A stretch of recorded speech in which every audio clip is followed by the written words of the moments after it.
Mr. Minister, what a pleasure to see you at CIIE. Thank you. It's so good to be here. It's a wonderful show. We've got a huge delegation from New Zealand come out. It shows the importance of our economic relationship with China.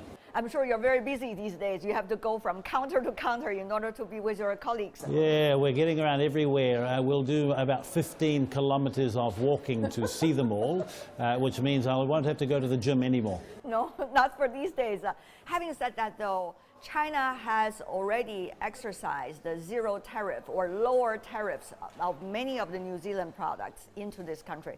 Meanwhile, free visa for short-term visitors. How have these measures, in a way, helping New Zealand businesses to seek their opportunities here? Well, I think it's significant. China is our most important economic relationship, and it's underpinned by the very high-quality free trade agreement we signed in 2008. We've seen our two-way trade go from about $2 billion to almost $40 billion as a result of that agreement. And you're right that for almost everything that we sell to China, it is now without a tariff, and we've reciprocated everything that we are able to buy from China is at a zero tariff rate as well. But the relationship is greater than just the goods that we sell. And I think actually if we look in a lot of areas, tourism as an example, people-to-people links, we expect about 300,000 Chinese visitors come to New Zealand this year. There are now the same or slightly more flights to New Zealand than before the pandemic. And so what we're seeing is that economic relationship grow. But very much for our business community, they have a lot of interest in China. We produce very high quality food that's absolutely safe. It's all grass-fed, and we know that there are 500 million Chinese consumers that are interested in the story behind the food. We've got about 70 companies here this week who are talking about the great things that come from New Zealand and that long-term enduring partnerships they're building with Chinese companies to offer Chinese and New Zealand consumers more choice. Good to know, Mr. Minister. Having said that, you mentioned the high-quality demands of Chinese consumers these days. This has a lot to do with the high-quality economic development, the structure that has been already blueprinted. How do you see China's economy in this transition, and where is New Zealand in this regard? Well, look, it's very important to us, and New Zealand businesses have put a lot of effort into the relationship. I think that since the FTA was first signed, the relationship from a business point of view has changed. It's gone from just buying and selling to long-term, dependable relationships. So tell me more about that. We have businesses now here in China with New Zealand that have been working together for 10 or 15 years, and they are investing and growing their businesses with a reliance upon each other. And that's a maturing of the relationship, and it's a very good thing to see. But equally, it's the claim that New Zealand have. We are a country that's green. All of our animals are outside all year long. They live on eating grass. They are healthy. And we have some of the highest standards in the world around food safety and the way that our food is treated, so that we can give an absolute assurance to consumers in China that the food we produce is not only high quality, it's safe. The other thing that's very important is the cooperation that we see between the New Zealand and Chinese government in many areas, from sustainable agriculture to improving the environment to climate change. This is my second visit to China this year. My colleague, the climate change minister, has also been here. So there are many areas that our governments decide we want to work together so that our industries, our agriculture in China and New Zealand can meet their obligations and do better.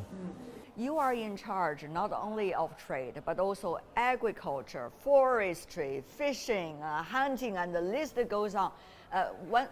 First of all, it's amazing that you could be working on all of these areas, which are all key to your economy. But having said that, though, how to create synergy among these different sectors and working with your Chinese partners, how do you approach that? Well, New Zealand is a trading nation, just like China is. New Zealanders get up every day and go to work to produce things to sell to the world. And there is a lot of similarity here in the Chinese market. But my very first visit to China this year, I've been to China many times, maybe 20, but this year I went to Beijing to meet with my counterparts, the ministers for commerce and trade, for agriculture and forestry. And then I visited Harbin up in the very north, with the heart of agricultural production. to learn and to look for ways that we can work and we can cooperate together. Chinese producers and consumers are very similar to New Zealanders. They're innovative, they want to work hard. But what was very interesting is there's a university in Harbin where Chinese people studying can go to New Zealand to do some of their studies, or New Zealanders come to Harbin and they get a joint degree in agriculture, and so we are cooperating a lot. I think the most important thing though is there is a mutual respect, and so I spent a lot of time with all of my portfolios meeting and getting to know my counterparts here in China and talking about the many things we have in common around the way we want to produce food. We work together in the WTO. It's very important to us that we have a rules-based approach to everything that we do. The way that we can make sure our economies grow, our consumers have choice and our businesses are better off is by having very clear rules that we all stick to. And so, I'm very pleased to work with China on that. There are concerns about unilateralism. We heard a lot these days in the hall when we talk to people here at CIIE. They're also concerned about tariffs and also out of proportion rhetorics and industrial subsidies. Well, look, I talk a lot about the WTO and that rules-based approach, and we have many partners we work closely with in the WTO, from China to the European Union to America to Australia, many. That rules-based approach gives us certainty for businesses. When they know what the rules are, they can invest, they can grow, and it takes the risk away from them. The China-New Zealand Free Trade Agreement is one of the best examples of that. To go from a few $1 billion of trade to $40 billion, when you have one of the world's largest economies, and New Zealand with 5 million people, is a demonstration of how business can grow when you have very good, clear rules. And so, look, as there will be headwinds around the world, a reliance upon the WTO, reinforcing it, sticking to those rules, and having good, solid, strong relationships that are mutually respectful is the way we will get through. You speak at the Hongqiao Forum, the panel discussion on WTO's future and national policies related to it. What is your immediate response when some say, oh, WTO, out of date? We don't rely on it. We just rely on what we decide. What is your response to that? Well, my immediate response is that they are wrong. The WTO is a very important institution. New Zealand and China and every single member of the WTO has benefited from those clear rules. And it doesn't mean that we agree on everything. It doesn't mean that everything works. But actually, as an institution, it has achieved more with those rules than we would have internationally any country without them. New Zealand has benefited from mutually respectful relationships with all countries of the world, particularly when it comes to trade, and I think we are a beacon for what is possible. So we need to all continue to work hard in the WTO to fix the things that aren't working, the dispute settlement system, to make courageous decisions that are good for our citizens, that bring down barriers and build up our business and create higher paying jobs. It's not easy work, because if it was, it would have been done a long time ago. But with China, we've worked very closely in the WTO and with many others, and we remain committed to do so. You attended the ministerial meeting of the WTO. You know this very well, the debate going on, especially about the dispute settlement mechanism. Now the priority is get those who have been proposed confirmed in order for the appellate body to work. Do you see an immediate possibility of that? Well, we keep working towards that, and there is a growing consensus amongst the WTO. But it is important we take all countries with us, and because if we don't, then ultimately the system itself doesn't work as well as it should. That means sometimes we need to talk for longer than we might want to try and reach that consensus. But we also need to make decisions. If anything, the WTO sometimes can be too slow. Perhaps we leave it to our ambassadors in Geneva to do too much of the work when we need very clear direction from our ministers and from our leaders. But, the appellate body is only one of the aspects that we need to continue to work on the WTO. We need to find ways to bring down agricultural subsidies because they do harm trade around the world. There's a very big work agenda. We will have opportunities later this year and next year to work towards delivering upon those in the WTO. Yeah.